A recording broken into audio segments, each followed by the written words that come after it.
Okay, so we're going to talk next about neurons. Now, neuron is just simply a fancy name for a nerve cell.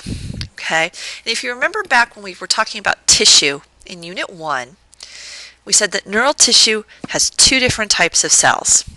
We have the neurons and we have the neuroglia. What I want to spend today doing, or the rest of today doing, is talking about the neurons. And then depending on what kind of time we have after the test tomorrow, I will answer any questions that you guys have over this material, and then we will move on and we will talk about the neuroglia and the types of neuroglia. We may get into some today, but we'll see. All right, so we're talking about the neurons right now. Now, the neuron's main function is to communicate both with each other and with other cells. Specifically, like nerve cells will communicate with muscle cells, they'll communicate with glandular tissue. It just depends on where they're kind of ending up. There are a lot of possible shapes. We're going to look at a typical one, but we are going to talk about how you can actually classify these things based on their shapes. Now, all neurons, though, have some common pieces and parts in common, or common pieces and parts with each other, excuse me. So there's four main parts to a typical nerve cell. The first one is a cell body. And the cell body is called the soma. Sometimes you'll see that referred to maybe in your textbook or other reference materials. S-O-M-A, remember I talked about that? It means body. One of the characteristics of a neuron is that it has a very large, very prominent nucleus. So you can really see these when you're looking at diagrams and stuff. You will definitely see the nucleus. So wherever you find that nucleus, that's considered to be kind of the soma of the neuron. Now, one thing that they are missing and gives a very characteristic behavior of nerve cells is that they don't have any centrioles, which means that they can't divide. If you think of people who have spinal cord injury, think of like Christopher Reeve, who recently died, or not recently, but within the past few years died. You know, he had a horse riding accident, and he was not able to walk after that and actually perform a lot of activities because his damaged nerve cells were not able to regenerate. The healthy ones weren't able to divide to replace the ones that have been killed or damaged. Centrioles are important in animal cells because what they do is they actually help us to separate our chromosomes during the process of mitosis. Inside the cell body, you're going to see some clusters of rough endoplasmic reticulum and free ribosomes, and these are referred to as Nissl bodies. This gives the cell bodies kind of a grayish color, and we'll talk about this more when we get to the brain and spinal cord, but this is what gives the difference between gray matter and you've heard of maybe white matter in the brain and the spinal cord. Okay, the gray matter is those cell bodies because the cell bodies have these Nissl bodies on the inside of them that makes them kind of look grayish. The next part that they all have is something called a dendrite. Now, most nerve cells have at least one. Actually, they all have to have at least one, but most of them have a lot. Okay, these are very highly branched. Think like branches on a tree. Okay, you start with a main one, and then it branches off, and then you get littler ones and littler ones. Okay, dendrites are very sensitive to both chemical, mechanical, so in other words, pushing on them, touching them, or electrical through like an impulse stimulation.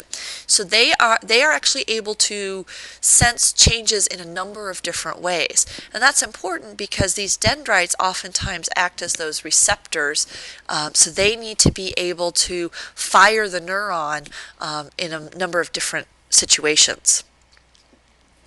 They are variable in number. Every neuron needs to have at least one, but you can have a lot of them. And their job is to receive the incoming signal, either from the environment, another nerve cell, or someplace else.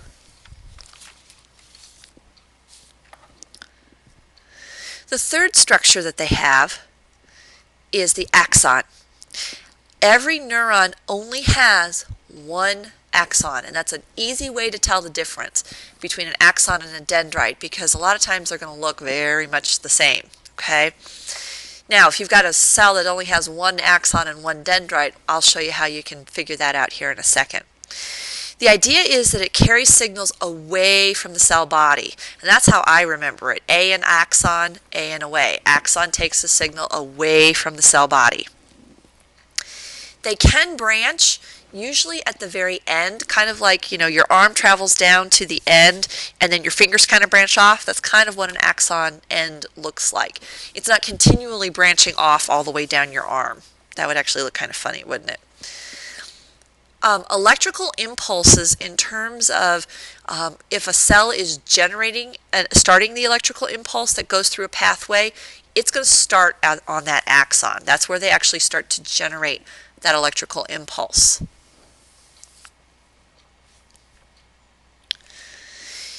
Now, the last part of the structure of a nerve cell is the synaptic terminal or terminals. A lot of it just depends on how much that axon branches at the end. So we have at least one, sometimes more. This is part of what's called a synapse, and we'll talk about a synapse on Friday. Okay, the synapse is where the neuron actually communicates with another cell. So what happens is in order for the signal to get passed on, there has to be kind of this junction in between the two cells. So that is the synapse, and hence the name, the synaptic terminal. Now, if you guys flip, I just need to find it here. Actually, no, it's right underneath there. You guys have this diagram. Okay.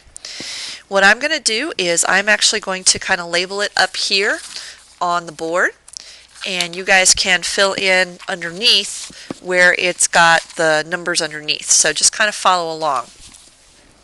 This is a very typical neuron, so it is one that you will see quite a bit. Okay, this is a type of neuron that we find most often in the body. So let me get things set up here. Okay. All right, number one, we're looking at these little branches here off the end. Okay, see how it kind of looks like a tree here and here and here? Okay, these are the dendrites.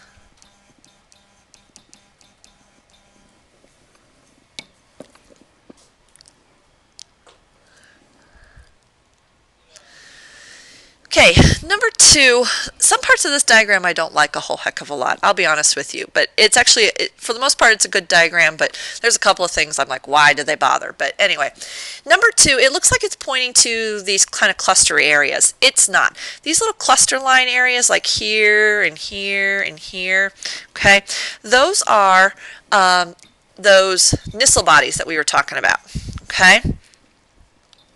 So, but 2 is actually pointing not to one of those. It's pointing to actually the whole area like here. Okay? This is the cell body.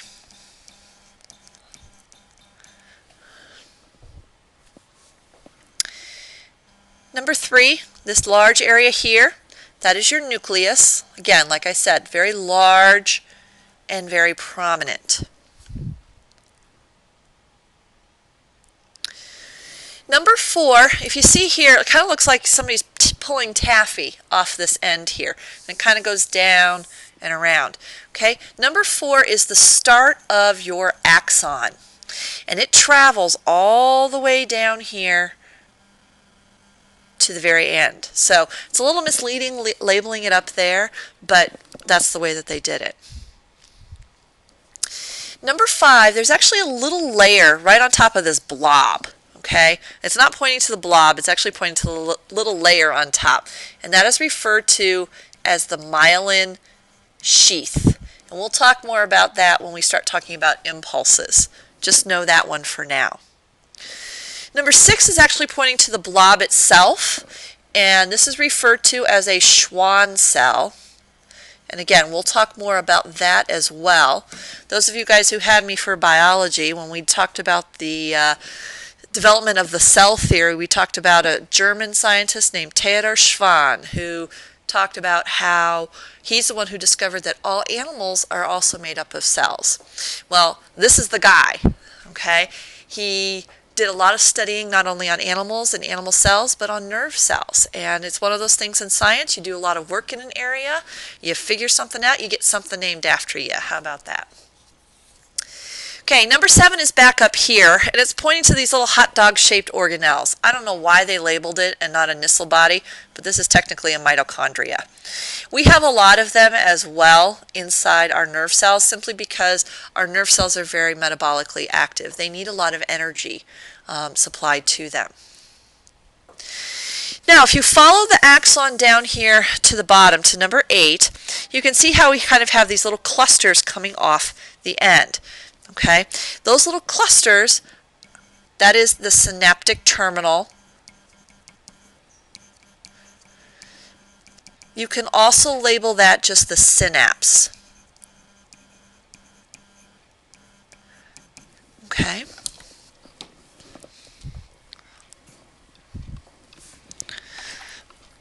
So like I said, this is a very typical kind of one-size-fits-all neuron, but not all neurons look like this, and that's what we're going to get into here next, is how we classify our neurons based on their structure. So remember, we're going to talk about 2 ways to classify them. One is based on their structure. What do they look like? And the other is based on their function. How do they work? You guys are going to need to know both types of classifications. The first type of structural classification is referred to as a multipolar neuron. And the multipolar neuron has 2 or more dendrites, 1 axon. This is the most common type of neuron that we have in the body.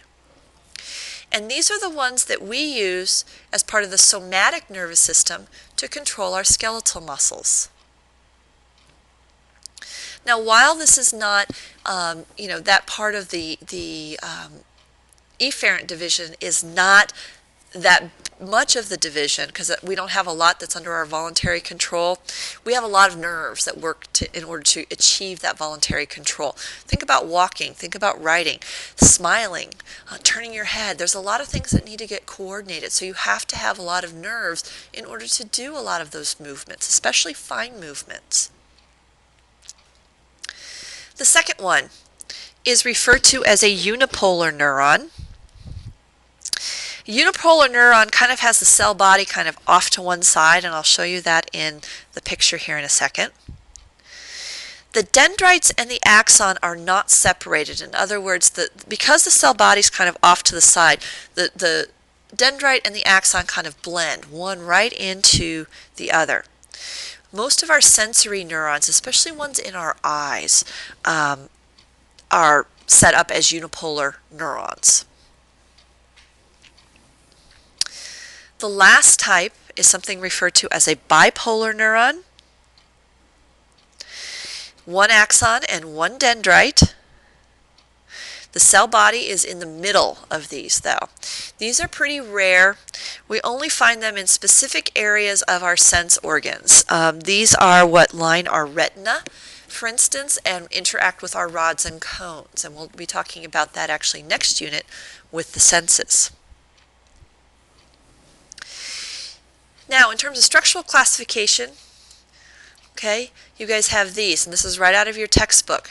Now, if you take a look at letter A, the multipolar neuron, really easy to tell. You've got a lot of dendrites there, if you look at that, okay? You can see the arrow going. Can you see the difference between the axon and the dendrites? The axon tends to have those little knobby thingies on the end for the synaptic terminal, okay? Axon is going to carry the impulse away from the cell body. So if you see that sort of setup, you know what direction the information is traveling. In this case, it's traveling from left to right.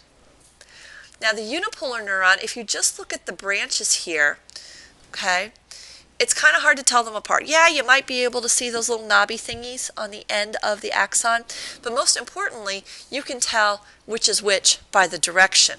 The dendrites here on the left are bringing the information to the cell body, And then the axon is carrying the impulse away from the cell body again. Same sort of thing here with letter C, with the bipolar neuron.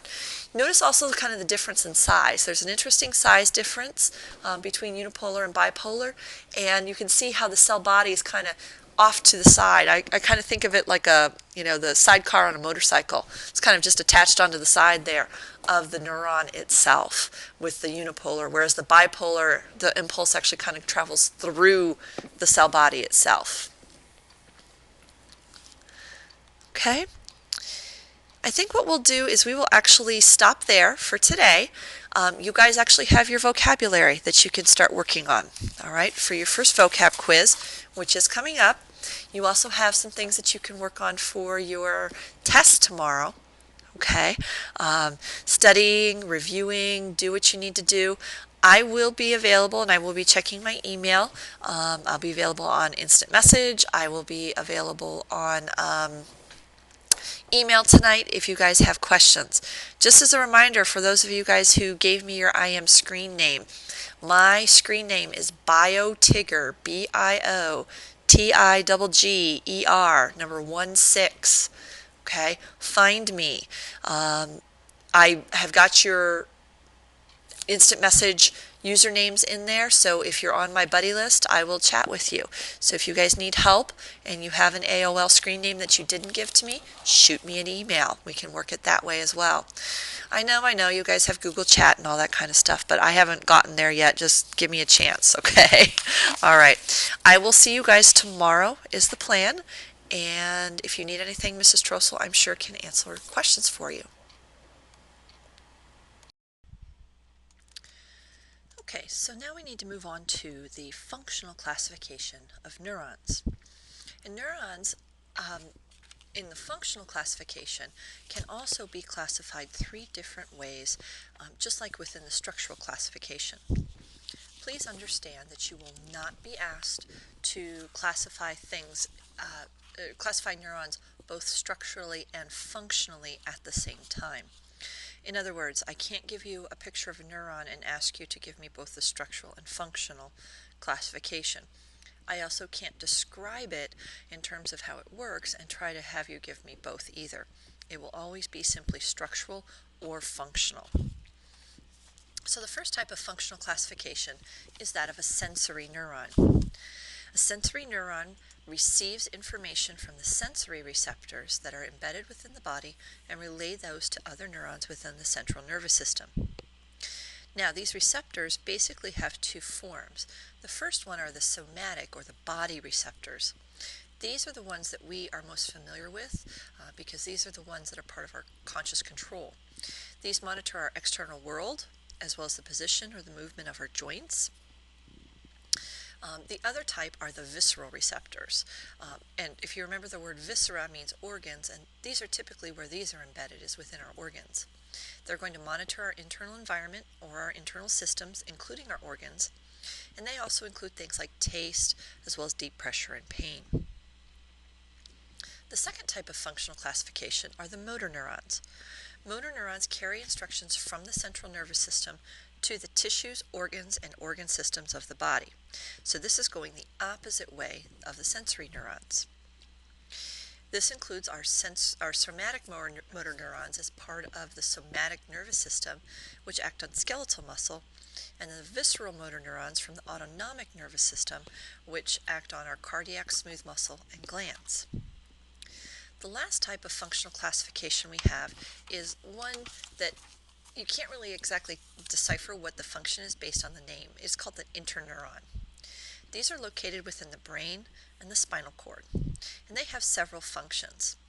They distribute our sensory information, they coordinate the motor activity, and they process our information.